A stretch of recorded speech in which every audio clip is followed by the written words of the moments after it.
Episode 37 की कहानी वहीं से शुरू होती है जहां पिछले एपिसोड ने दर्शकों को अधर में छोड़ा था। एक टूटे हुए भरोसे और अधूरे रिश्ते के बीच अंधकार फैला हुआ है। ये एपिसोड पूरी तरह से भावनाओं की गहराई, रिश्तों की कसौटी और आत्मस्वीकृति की यात्रा पर केंद्रित है। सुबह की हल्की रोशनी खिड़की से कमरे में पड़ती है और अरमान, अविनाश मिश्रा, अब भी जागा हुआ है। उसकी आंखों में नींद नहीं, बस बेचैनी है।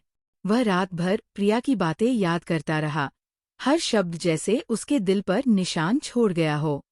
उसके टेबल पर अब भी वह चिट्ठी रखी है जिसे उसने प्रिया को देने की हिम्मत नहीं जुटाई। उस चिट्ठी में लिखा था, मैंने कुछ नहीं छिपाया था, बस वक्त का डर था कि तुम मुझसे दूर चली जाओगी। मगर वह चिट्ठी कभी उसके हाथ तक नहीं पहुंची। दूसरी ओर प्रिया, श्रद्धा, अपने कमरे में आईने के सामने खड़ी है। वह खुद को देखती है और जैसे खुद से सवाल करती है, क्या मैंने सही किया? उसकी आंखें सूजी हुई हैं, लेकिन उसमें गुस्से की जगह अब खालीपन है।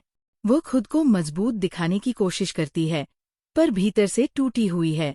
उसके अंदर जो प्यार बचा है, वो अब भी अरमान के नाम है, लेकिन उसका अहंकार और चोट उसे स्वीकार नहीं करने देता। कहानी धीरे धीरे आगे बढ़ती है। मीरा और रोहित, दोनों उनके साझा दोस्त, अब इस पूरे मामले को समझने की कोशिश करते हैं।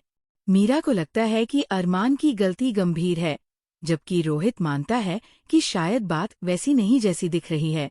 वह अरमान से मिलने जाता है और वही एक सीन पूरी कहानी की दिशा बदल देता है। रोहित अरमान से पूछता है, क्या सच में रैना तुम्हारी जिंदगी में कोई और थी? अरमान शांत स्वर में जवाब देता है, रैना सिर्फ एक दोस्त थी जो मदद मांग रही थी। लेकिन मैंने गलती की, मैंने सच्चाई छिपाई, क्योंकि मुझे डर था कि जो मैं समझा नहीं पाऊंगा वो गलत समझ लिया जाएगा। ये संवाद कहानी का सबसे सच्चा पल है। यहाँ अरमान अपनी कमजोरी मानता है और दर्शक महसूस करते हैं कि सच्चा प्यार भी कभी कभी डर में छिप जाता है। उधर रैना की भी कहानी सामने आती है।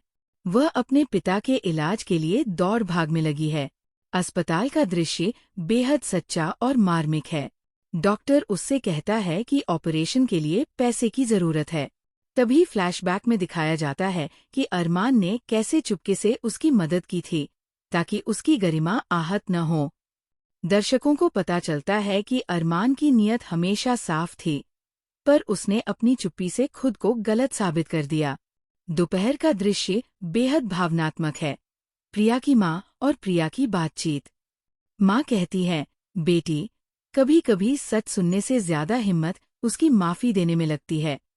ये लाइन जैसे पूरी कहानी का सार बन जाती है। प्रिया की आंखें भर आती है। वह अपनी माँ की गोद में सिर रखती है और चुपचाप रोती है। दर्शकों के लिए ये सीन बहुत जुड़ने वाला बनता है, क्योंकि यहाँ प्रिया कोई नायिका नहीं, बल्कि एक आम लड़की बन जाती है जो अपने प्यार और दर्द के बीच फंसी है। शाम ढलती है, आसमान में बादल घिरते हैं और बारिश शुरू होती है।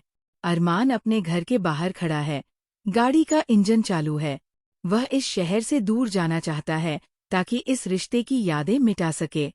तभी रोहित उससे कहता है, भागने से दर्द कम नहीं होता अरमान, कभी कभी वही रुककर माफी मांगना ही सही रास्ता होता है। दृश्य बदलता है। उसी वक्त प्रिया भी अपने कमरे की खिड़की खोलती है और बारिश में बाहर देखती है। वह अरमान की गाड़ी को सड़क पर देख लेती है। उसके मन में हलचल मच जाती है। कुछ पल तक वो सोचती है और फिर अचानक बाहर भागती है। उसके कदमों में जल्दबाजी है, लेकिन आंखों में डर, कहीं देर न हो जाए। बारिश में वह अरमान के सामने आ खड़ी होती है। दोनों कुछ देर तक बस एक दूसरे को देखते रहते हैं। शब्द नहीं, बस सन्नाटा। फिर प्रिया धीरे से कहती है, अगर तुम चले गए तो ये कहानी अधूरी रह जाएगी। अरमान की आंखें नम हैं और वो जवाब देता है, कहानी तो तब अधूरी होती है जब दोनों लिखना छोड़ दें। ये संवाद पूरे एपिसोड की सबसे खूबसूरत पंक्ति बन जाता है। कैमरा दूर जाता है, बारिश की बूंदें गिरती हैं और थीम म्यूजिक बजता है। प्यार से बंधे रिश्ते टूटे भी तो जुड़े हैं कहीं। दोनों के चेहरे पर दर्द और उम्मीद का मिश्रण दिखता है। एपिसोड यहीं पर खत्म होता है, लेकिन दर्शक जान जाते हैं कि ये कहानी खत्म नहीं हुई, ये अब एक नए मोड़ पर आने वाली है। संक्षेप में, एपिसोड 37 रिश्तों के उन पहलुओं को दिखाता है